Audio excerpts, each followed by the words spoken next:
Muito bem, nação, agora a preparação para o Mundial de Clubes e o Vitor Pereira já pediu novos reforços para o Flamengo. Podem chegar reforços de peso aí para o Mengão. Tivemos aí a proposta do Newcastle pelo Matheus França, quase 20 milhões de euros. O Flamengo pediu no mínimo 25 milhões. Então o Flamengo começou aí a agitar o mercado logo após aí a Supercopa. O Mengão vai embarcar no dia 2 de fevereiro rumo ao Marrocos para disputar um Mundial de Clubes. E com certeza veremos aí mudanças na escalação, porque o Vitor Pereira viu aí alguns erros defensivos que precisam ser corrigidos de forma urgente. E a notícia boa que nós temos é que o Bruno Henrique voltou a treinar com bola, né? O Bruno Henrique está voltando, superando as expectativas, né? A provável expectativa de volta dele seria no meio do ano, mas pode ser que ele regresse antes, né, pelo fato da recuperação dele estar sendo muito boa. Então nós vamos pro vídeo de hoje. Antes do vídeo eu quero apresentar para vocês uma oportunidade. Você que quer fazer uma renda extra de 3 mil a 5 mil reais utilizando o celular e uma conexão com a internet, clica no link na descrição do vídeo ou no primeiro comentário fixado, onde ali você vai aprender tudo referente a essa oportunidade que pode levar você a fazer de 3 mil a 5 mil reais usando o celular. Então clica lá, confere, não é golpe, não é fraude. Aproveite essa oportunidade enquanto ela estiver no ar, tá certo? Crédito desse vídeo, o canal ESPN Brasil, link na descrição. Então vamos aqui para as notícias do nosso Mengão. Zaga hoje, com Léo Pereira e com Davi Luiz, pensando em recomposição, em retomada, não é das mais velozes, não é das mais rápidas. Felipe Luiz, também um jogador pela idade, não entrega um apoio, o vai e volta, o vai e vem, faz o vai e vem toda hora. Então, por essas características, o Flamengo, de fato, tem um time técnico. No Corinthians, por exemplo, ele tinha o Fausto Vera, que é um jogador técnico, mas ao mesmo tempo é capaz de segurar ali como primeiro volante melhor que o Thiago Maia, por exemplo, ele é mais combativo. Do Queiroz, que fisicamente impressiona. Então, de fato, há essa diferença, mas cabe ao treinador se adaptar à realidade e às características do elenco. Como esse Flamengo pode se precaver de não ser obrigado a correr para trás? Ficar com a bola, ter mais controle do jogo. E quando ficou, em alguns momentos, principalmente no começo do segundo tempo contra o Palmeiras, coloca o adversário em dificuldade e aí para de sofrer lá atrás. Então, é um desafio do Vitor Pereira entender que a realidade é essa. O Paulo Souza, quando chegou no Flamengo, ele tenta dar uma rejuvenescida no time. Ele percebe isso. E o João Gomes começou a ganhar espaço como titular justamente nesse contexto. Agora, ele não tem, de fato, jogadores... olhei para o banco e quero dar um gás nesse time. É pouca coisa. O Everton Cebolinha para dar velocidade lá na frente, mas vai ficar devendo na recomposição. Pulgar e Vidal não são esses caras. O Vidal, inclusive, teve muita dificuldade nos embates físicos, até mesmo tecnicamente parece que não está no seu melhor. Então, é algo, de fato, a se pensar. Até quando o Flamengo for ao mercado, jogadores jovens que não cheguem necessariamente para ser titular, mas para dar uma opção de encorpada para o Vitor Pereira. Concordo com o Donk. Fala, Nath. Não, desculpa, Plihal, mas assim... À vontade. O Vitor Pereira chega com um elenco como esse. Ele tem que fazer o time jogar com esse tudo que ele tem aí. Mas o meu time não é forte, mas é técnico. Quem no Brasil hoje tem um elenco com reservas como tem o Flamengo? Mas para esse time jogar, precisa ter a bola. E às vezes você precisa roubar a bola. Não, mas aí ele trabalha num sistema de pressão de linha de marcação. Sistema alto de marcação. E aí não adianta ser só forte fisicamente. Você tem que ser técnico para roubar uma bola. Porque senão você vai roubar na força, você vai roubar muitas vezes na falta. Sim. Então, ele tem que mudar o time. Tinha algumas diferenças em relação ao do Vitor Pereira. Menos em nomes, mais na forma de jogar. Só que, quando não teve o João Gomes, sofreu pra caramba também. Sofreu bastante.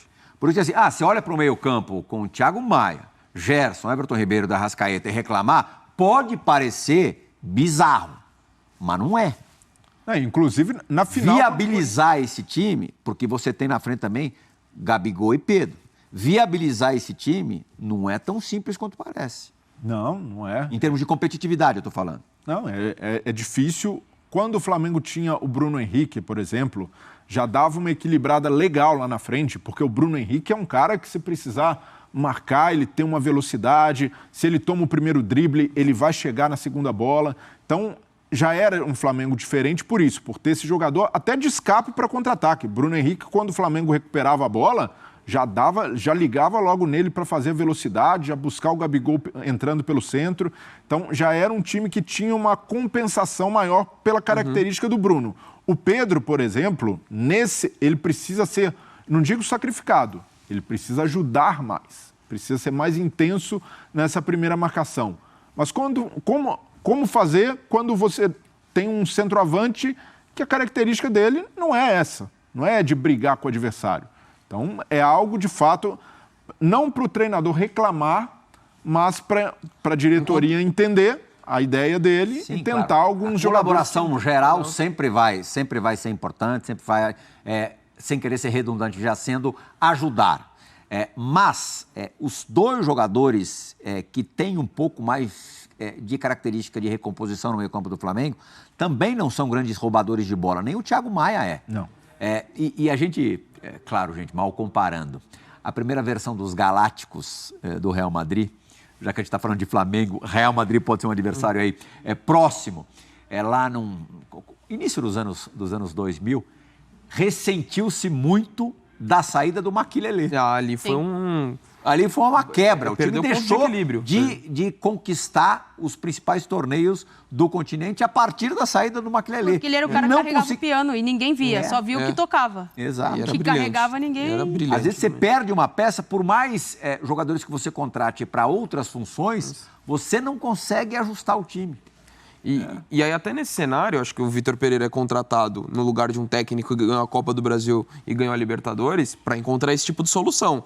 Então, beleza, o time dele não é tão forte fisicamente, então você vai tentar evitar embates físicos, não deixar que o jogo seja dessa forma, encurtar a distância para você não correr o tempo todo. Você tem um jogador que nem o Felipe Luiz, que não pode não ter o mesmo vigor físico, mas extremamente inteligente, que sabe os atalhos do campo. Então, você tem que, a partir desse time que a gente já tem desenhado como titular, você pode falar, pode ser buscar jogadores como um João Gomes, com características físicas para encorpar o elenco, mas para mim a base titular está definida e você vai ter que encontrar soluções a partir dali. Não, de repente, jogar de uma forma como ele tinha pensado ou com a forma como o Corinthians dele jogava. Sim. Porque ele tem um elenco mais técnico e ele vai ter que encontrar soluções a partir dali.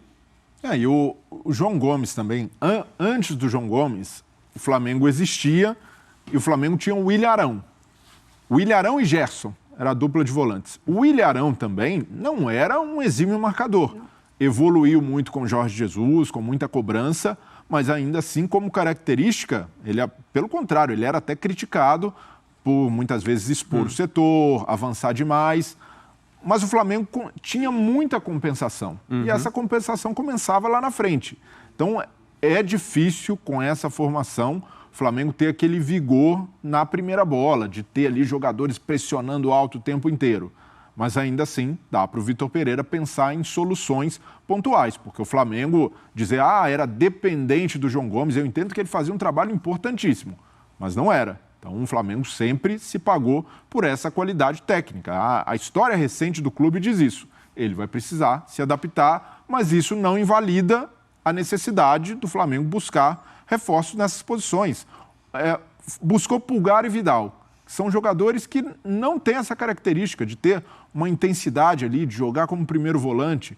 Então, é uma necessidade do Flamengo buscar, mesmo que seja para composição de elenco, jogadores que tenham características de conseguir encorpar mais o meio-campo e gerar essa compensação. Eu tô com o Donk, assim, quando o Flamengo faz o movimento de tirar um treinador campeão da Copa do Brasil e da Libertadores e trazer um treinador porque ia potencializar o desempenho da equipe, a obrigação do Vitor Pereira é ajustar isso aí. Como? Não sei. Com peças a mais, ele já tem uma grande material humano, não pode falar mais, né? A gente brincou aqui. Peças também não? Eu já desisti do material humano. Não tem como não usar peças do material humano. Ele tem elemento suficiente para fazer esse time rodar. Ele foi contratado para isso. É engraçado que com o João Gomes, apesar do João Gomes ter feito uma temporada brilhante, a gente ainda pensava na possibilidade do Vidal, mais cedo ou mais tarde, conquistar um lugar no meio campo do Flamengo. Até mais pensando em 2023. Com o Gerson, pela história do Gerson no Flamengo, o Vidal realmente virou um reserva, né? E pelo que mostrou contra o Palmeiras, o status dele vai permanecer esse por algum tempo. Só que o caráter competitivo do Vidal é muito grande. Eu estava vendo uma discussão da ESPN chilena. É o Vidal. Quando você olha no meio-campo, tá o Vidal. Jorgito Valdívia é nosso companheiro, é comentarista do... Tava o Valdívia e tava o atacante que quase fez o gol do Brasil no Penilha. Brasil. O Penilha, que também é comentarista da ESPN no Chile.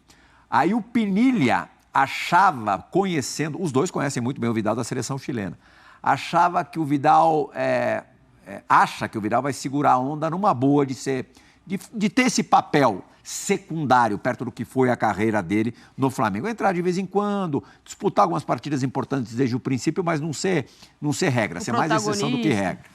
O Valdívia já acha que o Vidal não vai ter essa paciência toda, não, esse saco todo, não. Ele acha que mais cedo ou mais tarde o Vidal... Pode acontecer do Vidal explodir. Bom, mas ele tem paciência, porque a temporada passada toda ele foi... Mas é que ele chegou já na metade pro fim, né? Mas mesmo assim, ele chega com o status de Vidal. Mas era meio de temporada. É o cara reconhecer a realidade também. Então. E a idade pesa, que ele pode ter esse caráter. O time tá funcionando. Esse era o ponto. E nunca se pode questionar a entrega do Vidal. O cara realmente, ele vive o jogo, ele ama ali, é o cara desses que nunca pode ter deixado a desejar por algum jogo ruim, mas em termos de entrega, jamais. Mas ainda assim, ele pode querer, a cabeça pode pensar e o corpo não realiza. Então, isso ficou evidente. Quando o Vidal entrou, o jogo estava em outra rotação e o Vidal com dificuldade, e aí essa dificuldade passa a ser técnica. Quando você tem a marcação muito em cima, a velocidade de raciocínio, o Vidal errou muito, justamente porque não conseguiu entrar na rotação do jogo. E pensando fisicamente de um Flamengo que tem uma necessidade maior de entrega, ele hoje não se encaixa. Pode ser que o Vitor Pereira escolhe uma solução, ou coloca o Vidal para jogar mais adiantado em alguns momentos, ele tem qualidade técnica para isso, mas até pensar quando o Diego fez a função de primeiro volante no Flamengo. Ele executou algumas vezes. Mas o Diego tinha uma diferença, ele tinha uma capacidade de roubar a bola. O Diego, por mais que não tenha sido formado como um volante, ele conseguia entregar nesse aspecto. Uma leitura de jogo boa. Técnico e não forte. Mas ainda assim... O Flamengo foi muito questionado com o Diego em campo. Se o Vidal reclamar da vida, ele é meio cabeça... É meio burro. Porque final de carreira, ele já está no estágio final da carreira, jogando no Flamengo, nesse momento no Flamengo, disputando morando na cidade que ele adoraria morar e tá desfrutando do Rio de Janeiro. Realmente não dá para reclamar, né? E a perspectiva dele, ok, não vai jogar titular, mas todo jogo meia horinha ele tem. 25 minutos, meia horinha. Tá bom, né, Dom? Serviço. Então, assim, depende dele recuperar, porque não é o reserva que vai entrar esporadicamente.